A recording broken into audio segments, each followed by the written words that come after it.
Welcome to MTV news. మీ గలమే మా ఆయుధం. మహబూబ్ నగర్ జిల్లా జడ్చర్ల నియోజకవర్గంలో రాజకీయాలు రంజుగా మారాయి. ప్రస్తుత ఎమ్మెల్యే జనంపల్లి అనిరుద్ రెడ్డి, మాజీ ఎమ్మెల్యే మాజీ మంత్రి డాక్టర్ సి లక్ష్మారెడ్డిల మధ్య మాటల యుద్ధం తారాస్థాయికి చేరుకుంది.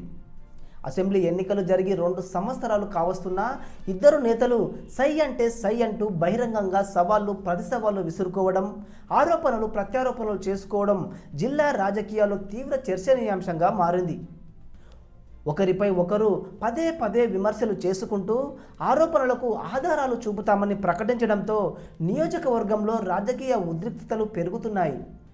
వీరి మధ్య వైరం ఎలాంటి మలుపులు తిరుగుతుందోనని రాజకీయ పరిశీలకులు ఆసక్తిగా గమనిస్తున్నారు. మంగళవారం నవాబుపేట మండల కేంద్రంలో జరిగిన కొత్త రేషన్ కార్డులు, కళ్యాణ లక్ష్మి, షాదీ ముబారక్ చెక్కుల పంపిణీ కార్యక్రమంలో ఎమ్మెల్యే అనిరుద్ రెడ్డి మాజీ ఎమ్మెల్యే లక్ష్మారెడ్డిపై మరోసారి తీవ్ర విమర్శలు చేశారు. లక్ష్మారెడ్డి ముమ్మాటికి అసమర్థుడేనని, గతంలో తాను లక్ష్మారెడ్డిపై చేసిన ఆరోపణలకు వ్యాఖ్యలకు కట్టుబడి ఉంటానన్నారు. ఆయన హయాంలో పూర్తి కాకుండా వదిలేసిన పెండింగ్ పనులే అందుకు సాక్ష్యమని అనిరుద్ రెడ్డి స్పష్టం చేశారు. జడ్చర్ల నియోజకవర్గానికి మంజూరైన 30 కోట్ల ముడా నిధుల విషయంలో తాను గతంలో చేసిన ఆరోపణలకు సంబంధించిన ఆధారాలు తన వద్ద ఉన్నాయని, ముడా తీర్మానాలపై లక్ష్మారెడ్డి సంతకాలు చేసిన ప్రతులను ఆయన ప్రదర్శించారు. అసమర్థుడు అనే బిరుదు లక్ష్మారెడ్డికి తానే ఇచ్చానని, ఆ విషయంలో వెనక్కి తగ్గేది లేదని ఈ సందర్భంగా అనిరుద్ రెడ్డి తేల్చి చెప్పారు. లక్ష్మారెడ్డి ఇటీవల తనకు సంధించిన ప్రశ్నలకు త్వరలోనే సరైన సమాధానం చెబుతానని ఆయన సవాల్ విసిరారు. జడ్చర్ల నియోజకవర్గంలో ప్రజా సమస్యల పరిష్కారం కోసం త్వరలో ప్రజాహిత పాదయాత్ర 2వసారి నిర్వహిస్తారని ప్రకటించారు. తాను ఎమ్మెల్యేగా గెలిచిన తర్వాత చేపట్టిన అభివృద్ధి పనులు, సంక్షేమ పథకాలను ఎమ్మెల్యే అనిరుద్ రెడ్డి వివరించారు. మరిన్ని తాజా వార్తలకై మా ఎంటీవీ న్యూస్ ఛానల్ను సబ్స్క్రైబ్ చేసుకోండి. మీ మహేష్, ఎంటీవీ న్యూస్, మీ గలమే మా ఆయుధం. అయితే గత అసమర్థ ఎమ్మెల్యేని ఎందుకు అంటున్నానంటే, మీరు విన్నారు దీంట్లో ఈ సన్నాసి చెప్తా ఉన్నాడు 30 కోట్లు మొత్తం సంతకాలు పెట్టినారు, అయిపోయినాయి. 1 నెల ముందు సంతకం పెడితే శాంక్షన్ అయింది, టెండర్ అయింది, అయిపోయినట్టు. సరే బుద్ధునోడు మాట నేను ఎలక్షన్ ముందు 1 నెల ముందు సంతకం పెడితే అది ఎప్పుడు శాంక్షన్ అవుతుంది, ఎప్పుడు టెండర్ అవుతుంది, ఎప్పుడు పని అయిపోతే ఎప్పుడు సాల్వ్ చేస్తారు. మరి ఉన్నాడు వచ్చింది 30 కోట్లు. ఆ తర్వాత ఏం రాలి 2 ఏళ్ళు ఎందుకు రాలేదంటే అంత అవినీతిమయం. మీరు ఎవరినైనా పోయి పాపం ఆ లేఅవుట్ చేసిన అడుగుంది, ఎవరినంతా వాడు పీక్తుంటే వాళ్ళకి శాత కాక లేఅవుట్ కూడా ఎవరు ముందుకు వస్తలేరు. మేమున్న టైంలో 1 సంవత్సరంన్నర 2 సంవత్సరాల్లో దాదాపు 30 కోట్ల ఫండ్ దానికి వస్తే, నిధులు వస్తే జమ అయితే, ఈ 2 సంవత్సరాల్లో 4-5 కోట్లు కూడా రాలే. మరి మొగాయన తెచ్చిన 10 కోట్లని ఏమని చెప్తున్నాడు. 30 కోట్లు అప్పుడు వచ్చినాయి, 30 కోట్లు మొత్తం మేము తినేసినాం అని చెప్పేదాన్ని బట్టి మరి 10 కోట్లు ఎక్కడ? బుద్ధుండాలిగా మాట్లాడితే. 1 నెలనే మొత్తం తినేసినామంట, మళ్ళీ ఈయన 10 కోట్లు ఎలా తెచ్చినావు నువ్వు? ఆయన చెప్తాడు ఆయన ఎంబడే 10 కోట్లు తెచ్చిన అంటే పాత ఫండే కదా. పాత ఫండ్ 30 కోట్లు కాదు, 3 కోట్లు కూడా అది ఖర్చు కాలేదు నాకు తెలిసి. లెక్కలు తీస్తున్నాము. అప్పుడు టైం లేకున్నది, శాంక్షన్లు అయినాము, ఏమైనావు. అసలు సంతకం అంటుండు. నేను సంతకం రాసి లెటర్ రాసి మొత్తం నువ్వే తీసుకో గౌడ్ గారు అని నేను ఆ మంత్రికి రాసి ఉంటే నాకు తప్పు. అది రొటీన్గా వీళ్ళంతా మా డైరెక్టర్లు అంతా చూసుకుంటా అనుకున్నాం.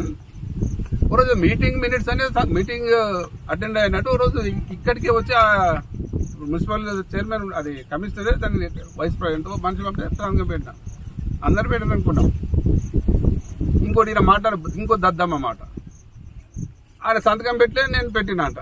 ఇప్పుడు ఆయనకు రాలే, ఆయన నిధులు అంటాడు, ఆయన నాకు రాలే అంటుంది. సంతకం పెడితే ఫరకేంది? ఒకవేళ ఇప్పుడు ఆయనే మాట సంతకం పెట్టినందుకే మొత్తం పోయినా అంటే మీరు సంతకం పెట్టడానికి రాలే, నువ్వే చెప్తున్నా, నేను ఓటుకుంటానే. ఇటువంటి చిల్లర మాటలు మాట్లాడి అసలు నీ స్థాయి దిగజార్చుకుంటున్నావు, జడ్చర్ల స్థాయి దిగజారుస్తున్నావు.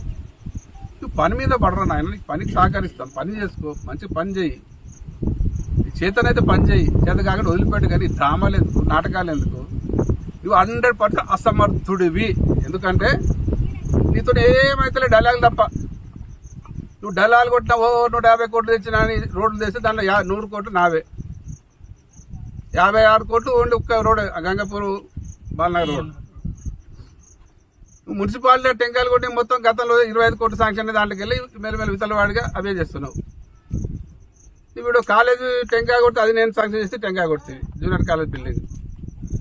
గ్రామ పంచాయతీ బిల్డింగ్ ఓపెన్ చేస్తే అన్ని నేను కంప్లీట్ చేస్తే టెంకాయలు కొడుతుంది.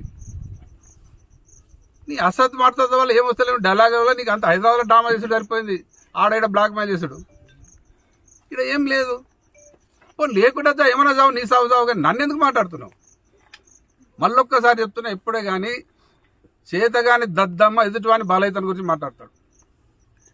చేతనైనడు పని చేసుకుంటే పోతాడు.